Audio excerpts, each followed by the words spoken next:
Riba itu apa coba sampean? Ayo sampean anen riba itu bunga apa kelebihan? Apa kelebihan sausik krus? Apa asal kelebihan? Kita ini apa ilmiah itu darani nabrak hukum, apa ilmiah gobloknya kira ketulungan. Saya pernah berdebat sama Kiai Khusyuk. Kiai Khusyuk itu banyak masalah kalau di bab ilmu. Dia soleh tapi di ilmu masalah. Orang khusyuk itu kan di solehnya baik, di ilmu masalah. Misalnya Hamdan diutang aku tahun 70 100 rupiah. Zaman itu dapat kambing. Terus sekarang saya nyaur 100 rupiah untuk kerupuk. Nah sekarang ketika kambing harganya 2 juta, nyaur 2 juta itu riba apa enggak? Ya kemudian kamu darani dia coba. Kalau kamu hati-hati, pokoknya anggar sak dhuwure nominal ya riba. Rung dhisik 100 rupiah, saiki ya 100. Tapi kan jadi goblok. Artinya kalau disaur 100 rupiah mesti gak riba. Karwan 100 tetap 100 kan gak riba. Tapi mesti goblok. Dan perlu kamu catat, yang haram dalam Islam itu tidak riba tok. Goblok itu ya haram. Yang haram dalam Islam itu riba tok. Goblok itu juga.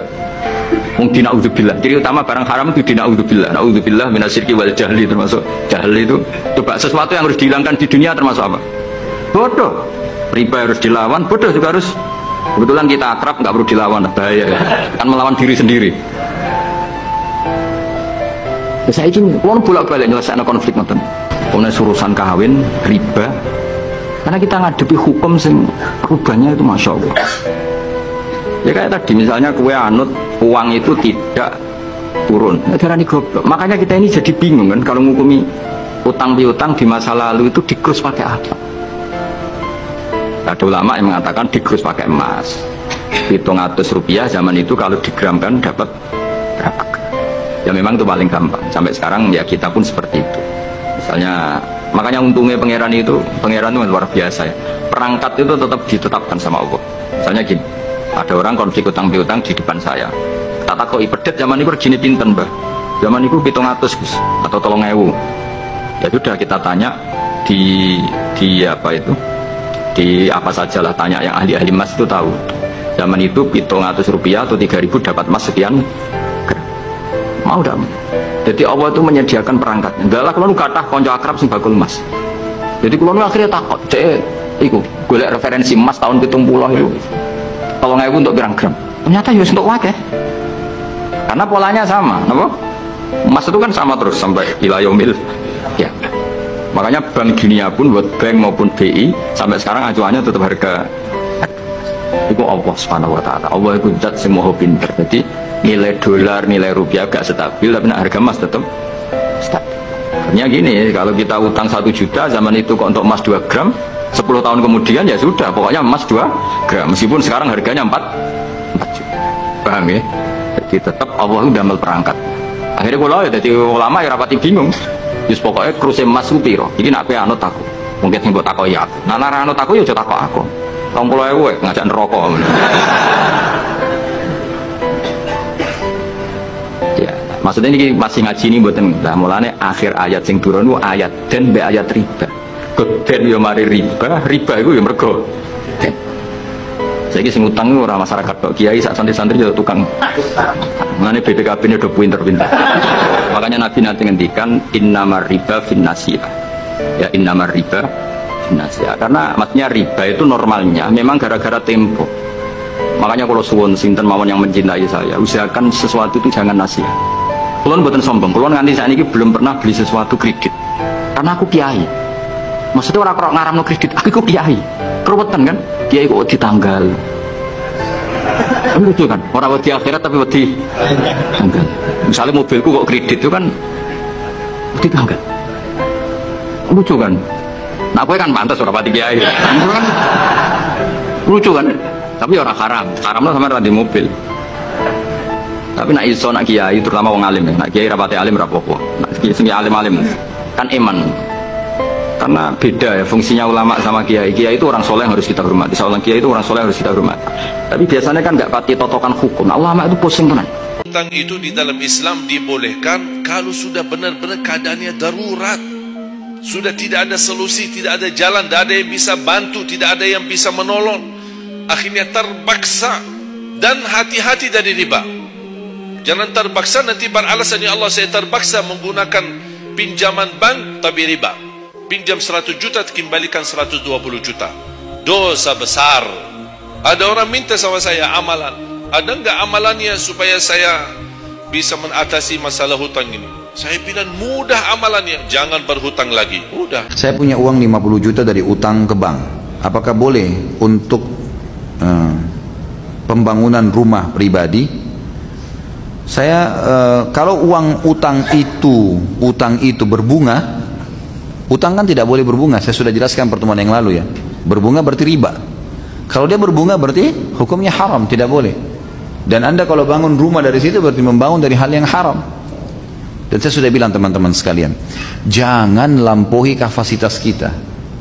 Banyak orang terlalu memaksakan. Apa sebabnya KPR banyak? Karena orang mau melampaui kapasitasnya. Kenapa sih kalau ngontrak dulu? Kenapa kalau kita harus ngontrak dulu, sewa dulu, semampunya? Oh kalau gitu saya nggak bakal punya rumah Ustaz. Nggak apa-apa nggak punya rumah di dunia, nggak apa-apa. Nggak ada ruginya.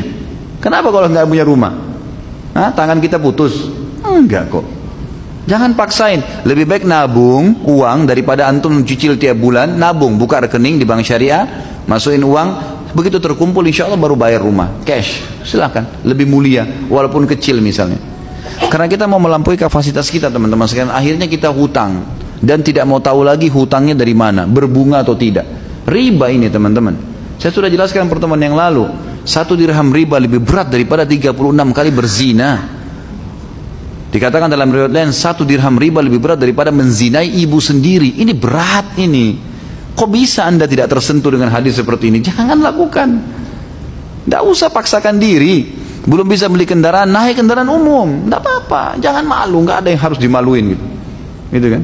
Saya pernah jalan ke pengajian naik angkot umum, terus kemudian ditanya sama jemaah saya, Ustaz naik angkot? Iya. Apanya yang malu? Kenapa emang? Memang saya lagi tidak ada kendaraan, saya naik ini. Nggak ada yang aib. Terus gengsi. Untuk apa? Mau apa nih gengsi? Apa yang mau digengsiin gitu? Satu waktu nanti Allah kasih rezeki, ada uang bayar cash, mulia. Nggak ketakutan bayar tiap bulan, nggak ada masalah gitu kan? Nggak ada masalah.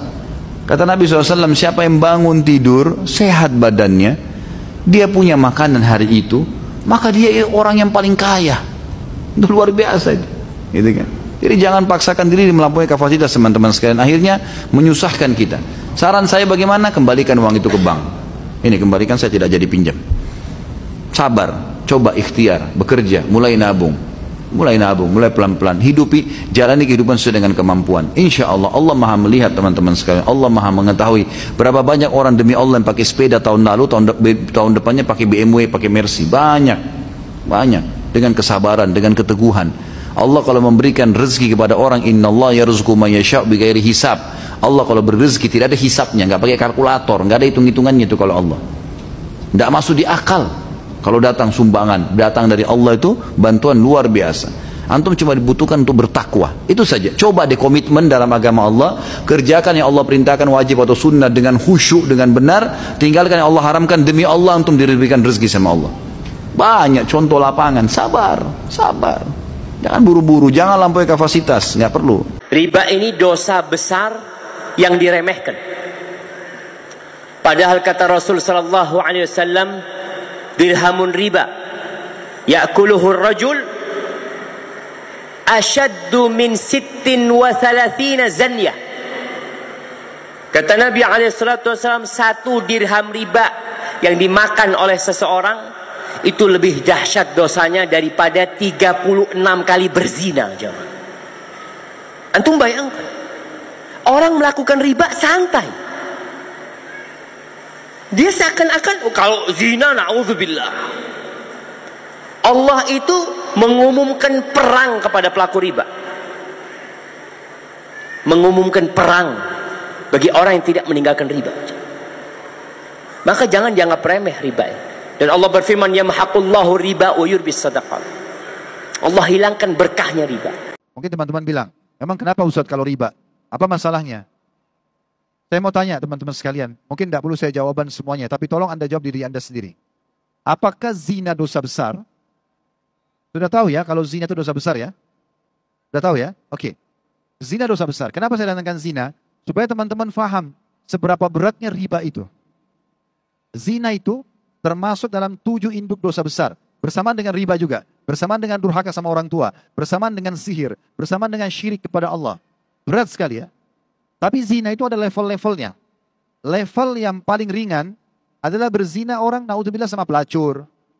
Suka sama temannya, ini zina paling rendah tapi dosa besar. Zina yang di atasnya lebih berat adalah Anda berzina dengan pasangan tetangga. Ya. Makanya waktu ditanya kepada Nabi SAW, dosa apa yang berat di sisi Allah? Di antaranya berzina dengan pasangan tetangga. Karena tetangga orang yang paling layak untuk kita hormati. Gak boleh zina dengan pasangannya. Itu level zina lebih tinggi lagi dosanya. Ada yang lebih berat lagi dari itu. Berzina dengan pasangan mujahid.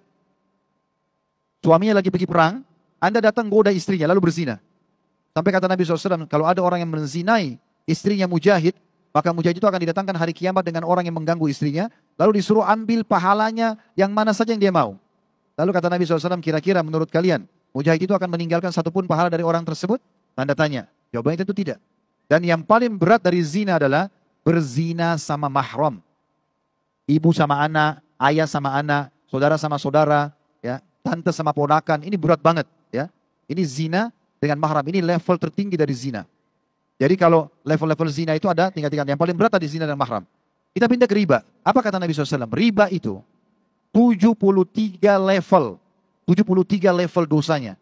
Yang paling rendahnya riba itu setara dengan dosa zina dengan mahram, dengan ibu sendiri. Jadi level terendahnya riba itu sama dengan dosa terberatnya zina. Itu bayangkan. Ini level terendah ya. Dia masih 73 tingkatan. Berarti kita bisa bayangkan bagaimana beratnya itu. Sampai kata Nabi SAW, 1 dirham riba lebih berat daripada 36 kali berzina. Kalau orang zina dengan 1 orang, 2 orang, 3 orang, sampai 36 orang, itu baru sama dengan beratnya 1 dirham riba. 1.000 rupiah, 2.000 rupiah riba. Coba bayangkan berat. Jadi jangan teman-teman anggap remeh. Kan gitu. Ini tidak bisa dianggap remeh. Memang harus kita tahu ini adalah tidak baik. Ya. Dan Alhamdulillah pemerintah kita sudah berikan dukungan perbankan syariah. Coba dikembangin. Teman-teman dukung itu. Karena tidak akan mungkin berkembang pesat kalau tidak dukungan dari kita semuanya gitu kan. Baru pelan-pelan nanti insya Allah bisa tergantikan. Karena sudah terlanjur mengakar. Tapi memang kita perlu jelaskan hukum ini dalam Islam tidak boleh. Ya.